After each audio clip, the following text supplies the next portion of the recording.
एक देश दूसरे देश पर हमला कर रहा है, मतलब क्या है? एक व्यक्ति दूसरे व्यक्ति पर हमला कर रहा है, मतलब क्या है?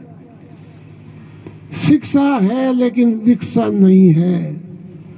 विचार नहीं दिया, भाव नहीं दिया, श्रद्धा नहीं दी, केवल अक्षर ज्ञान करवा दिया। इससे समाज का और देश का उत्थान नहीं होता। संस्कार होता है, आदमी के अंदर शालीनता होती है, सभ्यता होती है, उठने की, बैठने की, बोलने की, चालने की, एक दूसरे के प्रति हमदर्दी, ऐसा विचार दे करके शिक्षा दी जाती है। वो शिक्षा विश्व का भला करती है, समाज का भला करती है, परिवार का भला करती है।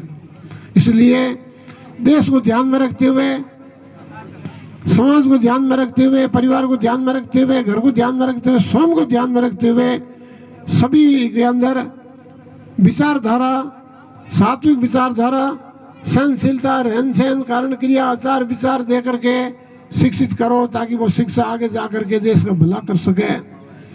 आज विश्व में शिक्षा का प्रसार तो हुआ, कोई कमी नहीं रही है। पूरे विश्व में भी जो अधिकतर ज्यादा शिक्षित हुए, उन्होंने मिसाइल बनाई, बम बनाए, परमाणु बम बनाए, और न जाने क्या क्या उन्होंने मारने के लिए हथियार तैयार किए। एक बम से इतने लोग मर जाते हैं, एक बम छूटता है पूरा देश खत्म हो जाता है। ऐसा घातक काम किया है। क्या ऐसा कोई बम बनाया जो एक बम छूटने से बरसात होकर के लोगों की प्यास बुझ जाए? क्या ऐसा कोई क्याम की अनाज की कमी है पूर्ति हो जाए? जिंदा रहने के लिए कोई उपाय नहीं किया, केवल मारने का उपाय किया। यह शिक्षा अधूरी शिक्षा है, पूरी शिक्षा नहीं है।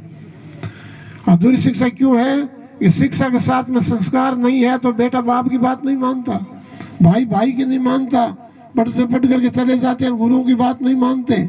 इसलिए सभी अभिभावकों से मेरा निवेदन है, घर स्तर पर बच्चों को उठते ही और धार्मिक विचारधारा दोगे। हम मानव है, मानव को मानव के प्रति क्या करना चाहिए, मानव के प्रति क्या कर्तव्य है, मानव का देश के प्रति क्या कर्तव्य है, समाज के प्रति क्या कर्तव्य है, अपने परिवार के प्रति क्या कर्तव्य है, इस प्रकार का विचारधारा घर से दोगे तो बच्चे समझेंगे।